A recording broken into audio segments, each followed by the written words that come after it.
बेंगलुरु में कांग्रेस विधायकों वाले रिजॉर्ट पर छापेमारी को लेकर राज्यसभा में कांग्रेस का हंगामा। वित्त मंत्री जेटली ने कहा, विधायकों की तलाशी नहीं ली गई, सिर्फ एक मंत्री पर ही छापा मारा गया। बेंगलुरु में आईटी की छापेमार कार्रवाई पर लोकसभा में बोले वित्त मंत्री अरुण जेटली, कहा यह कोई राजनीतिक कार्रवाई नहीं है, आर्थिक अपराध के खिलाफ छापेमारी। बेंगलुरु के जिस रिजॉर्ट में गुजरात कांग्रेस के विधायक ठहरे हुए हैं, उस रिजॉर्ट पर इनकम टैक्स का छापा। राज्यसभा चुनाव से पहले पार्टी टूटने के डर से बेंगलुरु भेजे गए थे 42 विधायक। बेंगलुरु में कर्नाटक के ऊर्जा मंत्री डी.के. शिव कुमार के ठिकानों पर छापा। शिव कुमार पर भ्रष्टाचार का है आरोप। शिव कुमार के पास ही बेंगलुरु में कांग्रेस के विधायकों की देखभाल का जिम्मा है। कर्नाटक के मंत्री डी.के. शिव कुमार के दिल्ली वाले घर से छापे के दौरान आईटी अधिकारियों को 7.5 करोड़ रुपए कैश मिले। कांग्रेसी विधायकों वाले रिजॉर्ट पर छापे को कांग्रेस ने बीजेपी की साजिश बताया। अहमद पटेल बोले, राज्यसभा की एक सीट के लिए साजिश रच रही है बीजेपी बोली, कानून अपना काम कर रहा है। सोनिया गांधी के राजनीतिक सचिव अहमद पटेल ने राज्यसभा चुनाव के लिए गुजरात से पर्चा भरा है, लेकिन अब तक कांग्रेस के 6 विधायक पार्टी छोड़ चुके हैं। ऐसे में कांग्रेस ने अपने विधायकों को टूटने से बचाने की कोशिश में बेंगलुरु भेज दिया था। राज्यसभा चुनाव में नोटा के विकल्प को हटाने के लिए दायर कांग्रेस की याचिका पर कल सुप्रीम कोर्ट में सुनवाई। कांग्रेस ने चुनाव के लिए अपने विधायकों को व्हिप जारी किया।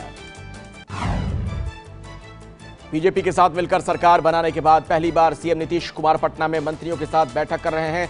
डिप्टी सीएम सुशील मोदी भी बैठक में मौजूद।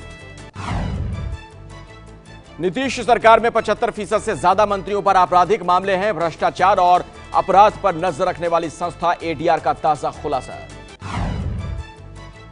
एबीपी न्यूज से खास बातचीत में जेडीयू के बड़े नेता आरसीपी सिंह ने लालू पर किया पलटवार। कहा, लालू एक नंबर के घमंडी नेता हैं, एक पैर जेल में दूसरा कब्र में है। लालू ने जो ट्रांसफर पोस्टिंग के आरोप लगाए सब झूठे।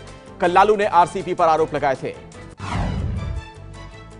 दिल्ली में बिहार बीजेपी के प्रदेश अध्यक्ष नित्यानंद राय ने नीतीश कुमार पर लगाए गए लालू के आरोपों को बेबुनियाद बताया।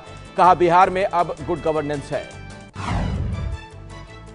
कल लालू ने कहा था, नीतीश के इशारे पर ही सीबीआई के छापे। नीतीश ने दिल्ली जाकर केस करवाया। तेजस्वी इस्तीफा दे देते तब भी नीतीश बीजेपी के साथ। बीजेपी अध्यक्ष अमित शाह बहादुरगढ़ में बीजेपी कार्यकर्ताओं के साथ बैठक कर रहे हैं। अमित शाह 3 दिन के हरियाणा दौरे पर हैं। शाह खट्टर सरकार के कामकाज की समीक्षा भी करेंगे। गोवा के मुख्यमंत्री मनोहर पर्रिकर ने गोवा के महालक्ष्मी मंदिर में पूजा अर्चना की।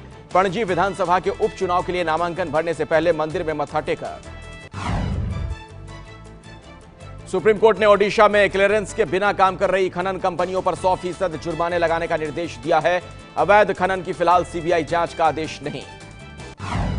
जम्मू कश्मीर पुलिस ने कल मारे गए आतंकी अबू दुजाना का शव कश्मीर में ही किसी गुप्त जगह दफनाया। अब दुजाना घाटी में आतंकी संगठन लश्कर का सबसे बड़ा कमांडर था। दुजाना पर 15 लाख का इनाम था। उधमपुर पंपोर हमले का भी आरोपी था।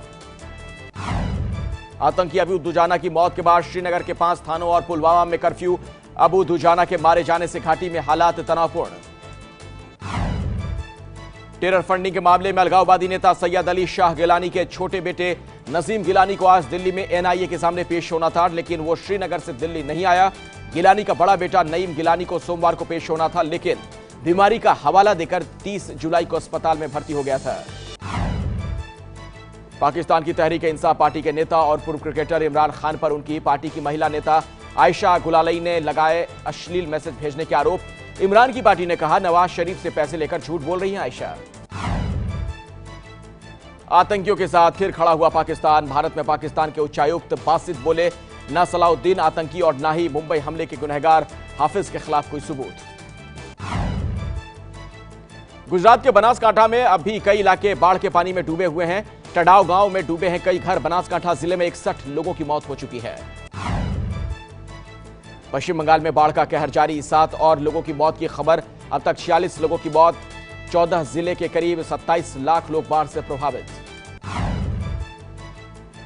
ओडिशा में बाढ़ से बुरा हाल। पिछले 48 घंटे में 8 जिलों में 35 से ज्यादा लोगों की मौत की खबर है। मरने वालों में ज्यादा किसान।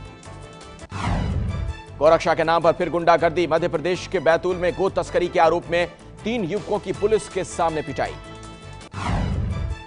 हिमाचल प्रदेश के कोटखाई में गुड़िया से रेप और हत्या मामले में सीबीआई ने शिमला हाईकोर्ट में स्टेटस रिपोर्ट दाखिल की। मामले की अगली सुनवाई 17 अगस्त को होगी। दिल्ली लखनऊ शताब्दी एक्सप्रेस के कपलिंग टूटने से 6 डिब्बे अलग हुए। दिल्ली हावड़ा रेल रूट पर खुर्जा और कमालपुर रेलवे स्टेशन के बीच हुआ हादसा, जान माल का नुकसान नहीं। मध्य प्रदेश के सबसे बड़े सरकारी अस्पताल की कैंटीन में आग लगने से अफरा तफरी, 100 से ज्यादा मरीजों को दूसरी जगह शिफ्ट किया गया। आग से कोई हताहत नहीं। आज कम हो सकती है आपके होम लोन की EMI. Reserve bank of India आज मौद्रिक नीति की समीक्षा पेश करेगा। बाजार के जानकारों के मुताबिक ब्याज दर में 1/4% की कमी संभव। दिल्ली में कूड़े के मामले पर हाई कोर्ट में सुनवाई। आज सुनवाई के दौरान एबीपी न्यूज की पड़ताल रिपोर्ट पेश की जाएगी। पिछली 4 सुनवाई के दौरान एबीपी न्यूज की पड़ताल रिपोर्ट दिखाई गई, जिस पर कोर्ट ने एमसीडी को फटकार लगाई थी। देश के 3 राज्यों में चोटी काटे जाने की खबर से दहशत। हरियाणा के गुरुग्राम में डंडे लेकर लोग रात में पहरा दे रहे हैं। गुरुग्राम में पिछले 2 दिन में चोटी काटने की 5 घटनाएं होने का दावा।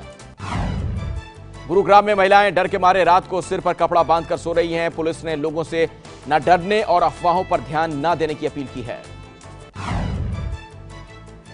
कोलंबो में भारत और श्रीलंका के बीच दूसरा टेस्ट कल से। कोलंबो टेस्ट जीते तो 3 टेस्ट की सीरीज पर कब्जा होगा।